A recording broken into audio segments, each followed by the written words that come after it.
నమస్తే, welcome to hit TV. తెలంగాణలో అధికారంలో ఉన్న కాంగ్రెస్ సర్కార్ ప్రస్తుతం కొనసాగుతున్న పథకాలకు పేర్లు మార్చేస్తుందా?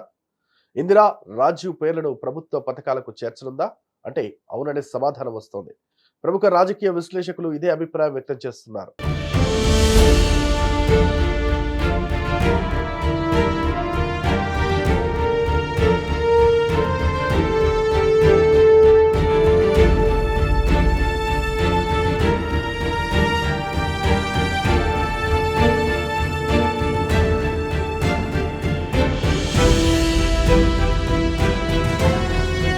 కేంద్ర రాష్ట్ర ప్రభుత్వాల్లో ఎవరు అధికారంలో ఉన్నా విధానపరమైన నిర్ణయాలు తప్ప సంక్షేమ పథకాల్లో పెద్దగా మార్పులు ఉండవు. తమ పార్టీ దివంగత నేతలను స్మరించుకునేలా వాటి పేర్లు మార్చడం కామనే.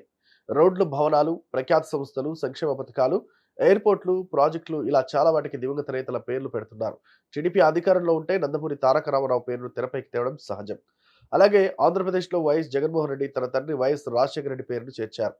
ఎన్టీఆర్ హెల్త్ యూనివర్సిటీ పేరు మార్పు వివాదానికి కూడా కారణమైంది. తెలంగాణలో గత బీఆర్ఎస్ ప్రభుత్వంలో సీఎం హోదాలో కేసీఆర్ తన పేరుతోనూ కొన్ని స్కీమ్స్ లాంచ్ చేశారు. కేసీఆర్కి ఇటువంటి పథకాలు అమలు చేశారు.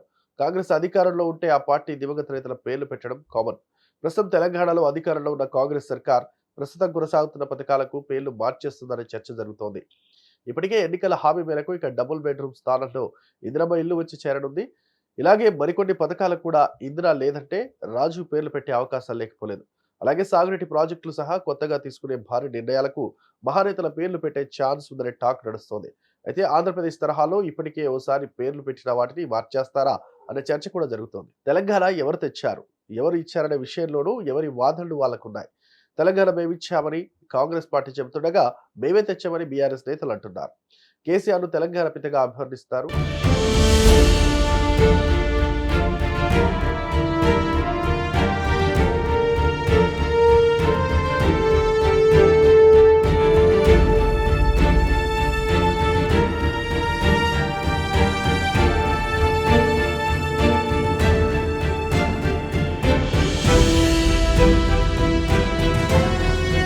ఇక బీజేపీ విషయానికి వస్తే తమ మద్దతు లేకుండానే రాష్ట్రం వచ్చిందా అని నిలదీస్తున్నారు. సుష్మా స్వరాజ్ వంటి నేతల పోరాటాన్ని ప్రస్తావిస్తున్నారు. అయితే అందరి పోరాటం, మద్దతు వల్లే తెలంగాణ కల సాకారమైందనేది నిర్వివాదాంశం. ఇందులో అమరవీరుల త్యాగాలు చిరస్మరణీయం. అందులో భాగంగానే ముఖ్యమంత్రి రేవంత్ రెడ్డి శ్రీకాంతాచారి తల్లికి మంచి హోదా కల్పిస్తామని భరోసా ఇచ్చారు. అలాగే అమరజ్యోతి దగ్గర తెలంగాణ కోసం అసలు బాసిన పోరాట యోధుల పేర్లు రాయిస్తామని ఎన్నికల సమయంలో రేవంత్ హామీ ఇచ్చారు. అలాగే తెలంగాణ చరిత్ర పాఠ్యాంశంలోనూ మార్పులు చేర్పులు ఉంటాయనేది తేలాల్సి ఉంది. తెలంగాణ క్రెడిట్ ఎవరి ఖాతాలో చేరనుందనే ఆసక్తి నెలకొంది. ఏ ప్రభుత్వం అధికారంలో ఉన్నా సంక్షేమ పథకాలు యథావిధిగా అమలవుతాయి. అయితే వాటికి ముందు పేర్లు మార్చడమో, హామీ ప్రకారం పరిమితి పెంచడమో జరుగుతాయి. ఇప్పుడు తెలంగాణలోనూ ఇందిరమ్మ ఇల్లు తరహాలోనే మరిన్ని స్కీమ్స్ కు పేర్లు మారతాయనే టాక్ నడుస్తోంది. ధరణి స్థానంలో భూమాత పేరుతో భూ రికార్డులు నిర్వహిస్తామని చెబుతోంది. అయితే పోర్టల్ వరకే పేరు మారుస్తారా, లేదంటే మళ్ళీ అందరికీ కొత్త పాస్బుక్లు పంపిణీ చేస్తారనే చర్చ జరుగుతోంది. పాస్బుక్లపై ప్రస్తుతం ఎవరి ఫోటో లేదు. అయితే ఇందిరా, రాజీవ్ ఫోటోలతో కొత్త పాస్బుక్స్ ఇష్యూ చేస్తారనేది తేలాల్సింది.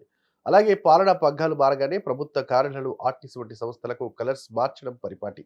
ఆంధ్రప్రదేశ్లో ఇది కాస్త శృతిమించిందనే విమర్శలున్నాయి.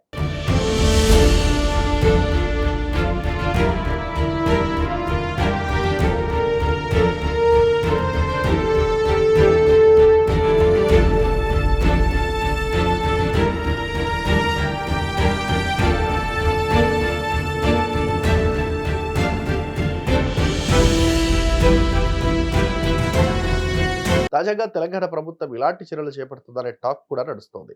మహిళలకు ఉచిత ప్రయాణం అమలు చేస్తున్నారు. అది ఫోకస్ అయ్యేలా బస్సులకు మార్పులు చేర్పులు చేస్తారా అనే చర్చ జరుగుతోంది.